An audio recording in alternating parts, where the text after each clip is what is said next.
है मसीह का प्यारा वचन, ये है वचन प्यारा। परमेश्वर की धन्य नाम की महिमा हो। प्रभात मनन के सत्र 2521 में आप सभी का बड़े प्रेम के साथ स्वागत करता हूँ। आइए आज के मनन के लिए हम पढ़ते हैं यूहन्ना की पहली पत्री 2 अध्याय पहली पद। मेरे बालकों, मैं ये बातें तुम्हें इसलिए लिखता हूँ कि तुम पाप ना करो, और यदि कोई पाप करे तो पिता के पास हमारा एक सहायक है, अर्थात धर्मी यीशु मसीह। जैसे पत्रस की पत्री का अध्ययन करते समय मैं आपको ये याद दिलाया था कि कोई भी भाग से हम पत्री का अध्ययन करें, हमने पत्री की भूमिका हमें अपने मन में याद होनी चाहिए। वैसे अभी भी मैं आपको याद दिलाना चाहता हूं कि यूहन्ना की इस पत्री का भी कोई भी भाग से हम मनन करें, पत्री की रचना की भूमिका हमारे मन में अवश्य याद रहनी चाहिए। कोई भी बाइबल भाग का हम मनन करें, यदि हमें निम्न भाग के ऐतिहासिक तथा सैद्धांतिक भूमिकाएं मालूम हो तो उस भाग का सही अर्थ समझने में आसान होगा। प्रेरित यूहन्ना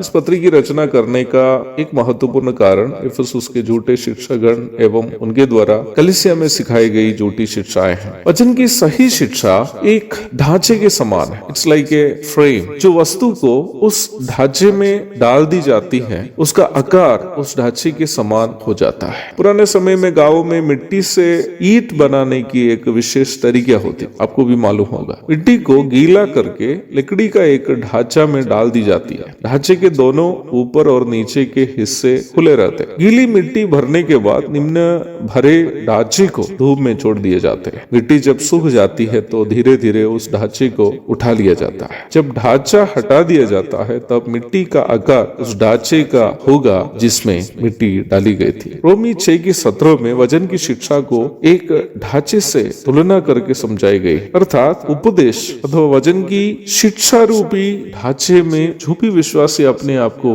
ढाल देता है वो यीशु मसीह के स्वभाव रूपी आकार में बदलने लगता है। वचन की सही शिक्षा को जो भी विश्वासी अपने दैनिक जीवन में लागू करते हुए जीवन व्यापन करता है, उस विश्वासी का स्वभाव अवश्य यीशु मसीह के स्वभावों के अनुरूप होने लगता है। झूठी शिक्षाओं के चंगुल में फंसकर पाप में फंसते जाने वाले इफिसुस के विश्वासियों को देखकर बुजुर्ग प्रेरित यूहन्ना अपनी पत्री में कह रहा है, मेरे बालकों, मैं ये बातें तुम्हें इसलिए लिखता हूँ कि तुम पाप ना करो। यह खास करके झूठी शिक्षाओं के प्रभाव से उत्पन्न पापों की ओर ही प्रेरित यूहन्ना इशारा कर रहा है। सालों के पूर्व प्रेरित पौलुस इफिसुस के प्राचीनों से मिलते वक्त ने ये चेतावनी दी थी कि वे कलीसिया के सदस्यों को वचन की शिक्षा में मजबूत करे, अन्यथा झूठे शिक्षक लोग विश्वासियों को भटकाएगा। प्रेरितों के काम 20:28 से 30 तक पढ़िएगा। मुझे ये नहीं मालूम है कि प्राचीन लोग अपना दायित्व का निर्वाह नहीं करने के कारण या विश्वासी लोग उपदेश को नहीं सीख पाने के कारण है कि कलीसिया झूठी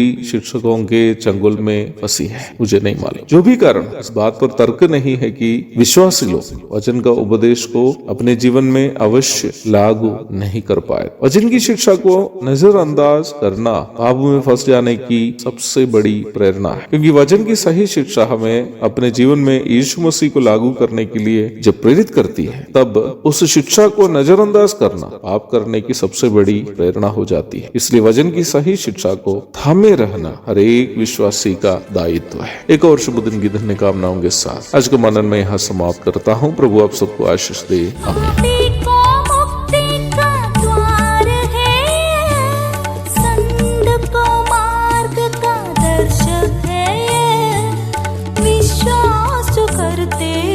उसके लिए अनंत जीवन का साधन है ये है वचन प्यारा वचन, यीशु मसीह का प्यारा वचन, ये है वचन।